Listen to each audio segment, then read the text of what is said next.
Were you going to say something else? Sorry, I think I interrupted you just then.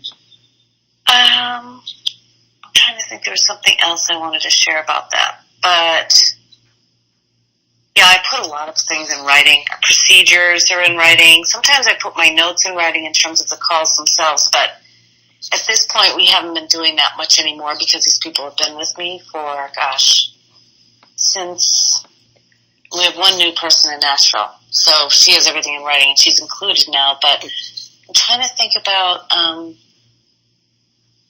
how long they've been with me. Gosh, it's probably been about 4 years, 5 years. So I feel like I can trust them. Okay. I get feedback from the people that they are managing as well. I always ask for how that was. And Okay. Lovely. Okay, so now I'm going to have you think about a specific time.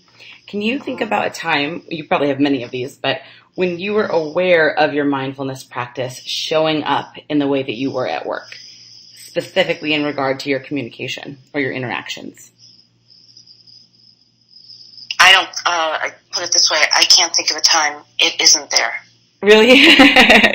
Especially because of what you do professionally, I can imagine this is going to be kind of a way of life. But okay, so can you think of a time when you were like hyper aware of your mindful?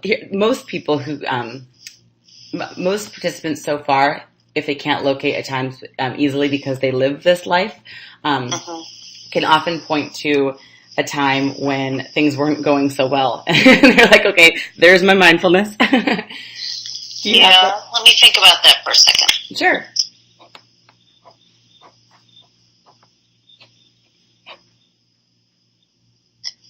Well, I can think of a time when one of my course advisors was,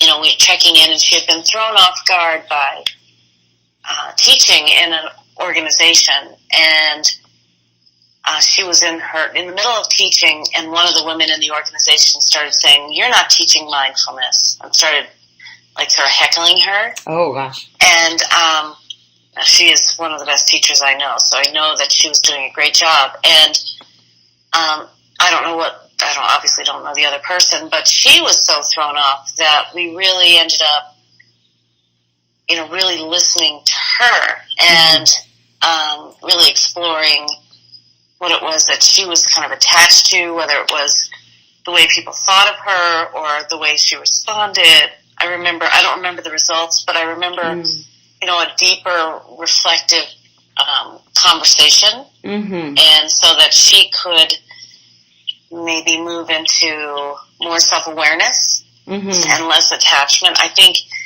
that one I can remember. I'm trying to think if there's another one.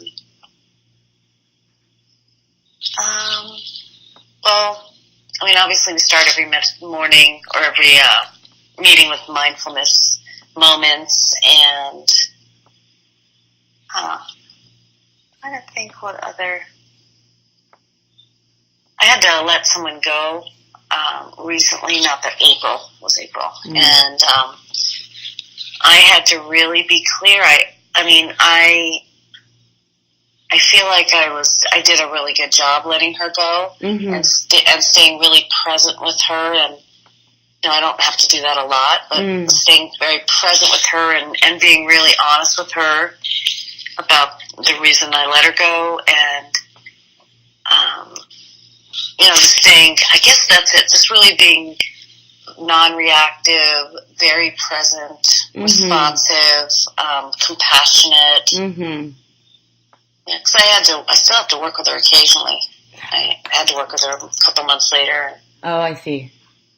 Yeah, so I think that showed up then. That was hard for me. I know I like to please everybody, so that was hard for me to let her go, but it was highly warranted and necessary. I see. That's something that would be very difficult for me too. I can't even imagine. Can you locate the mindfulness in that interaction? Can you locate kind of like where it popped up for you, or at what times you were aware of it, noticed it? Well, when I had to tell her she was no longer going to be working for me, and today was the last day. I had to stay really. I had to keep my body kind of calm. Okay. And because it was so uncomfortable for her, I had to really stay physically and emotionally present while she was processing the discomfort. I did bring somebody in with me so that, there was this safety factor for me and, emotional safety factor for me. Yeah. But I really feel like it was, I did not leave her and get distracted and. Got it. I'm not HR. I've never really done that. I've done it like 3 times, but that one was especially hard. Okay. Yeah, but I noticed it affected I noticed it was the resilience in my nervous system. Got it. Yeah. So a long-time mindfulness practitioner, such as yourself, I feel like they tend to be more very physically aware in moments like that. Yeah, yeah. That's what it was, too. So if you could, so the next question I have is if you could wave a magic wand and forever be perfectly mindful, what would this look like in terms of your leadership? Let me see.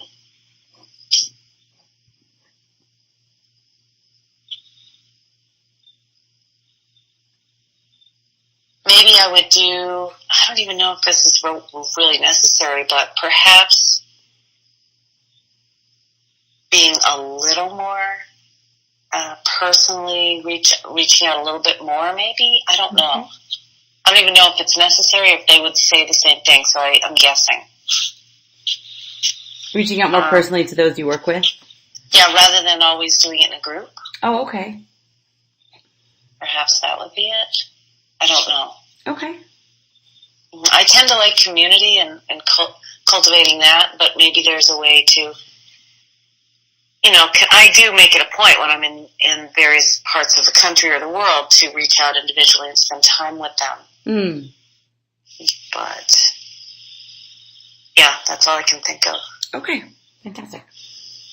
Did you ever hold a leadership role prior to your mindfulness practice?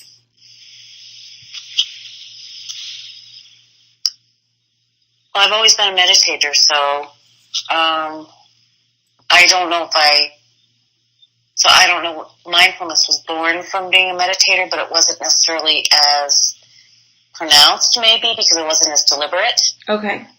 So in terms of that, deliberate mindfulness practices in the workplace, I did, yes. Okay. I did hold some positions.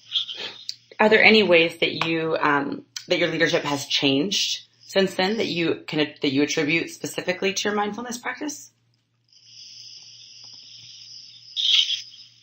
I think I have more confidence. Okay. And I trust myself and my ideas more. I trust the pacing of my directions. I mean, there are certainly people that are more focused on bottom line or more focused on growing. I feel for me, my strength is that I trust the expansion of my business and at the rate it's going. Okay. So I feel like I'm in real time all the time with it. Let me see what else would happen. What else might it be? I'm very dedicated to procedure and equality within everybody, and just kind of saying this is the way it goes right here, and this is the way we're going to do it here. So I think it's more fair. Okay.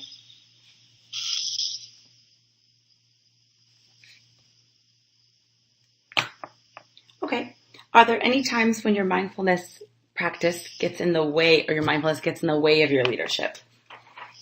Well, just that too, probably. Is that I'm always sort of focused in the present moment, and when it comes to planning and future focus, it actually creates some anxiety. Okay. Okay, perfect. Or not perfect, sorry. But noted. That's got a perfect it. answer. You know what I mean? Yeah, I do. It's funny, as I've been doing these interviews, I listen to myself, right? So recording it, and then I play them to listen to the to the interviewees, but sometimes I'm like, geez,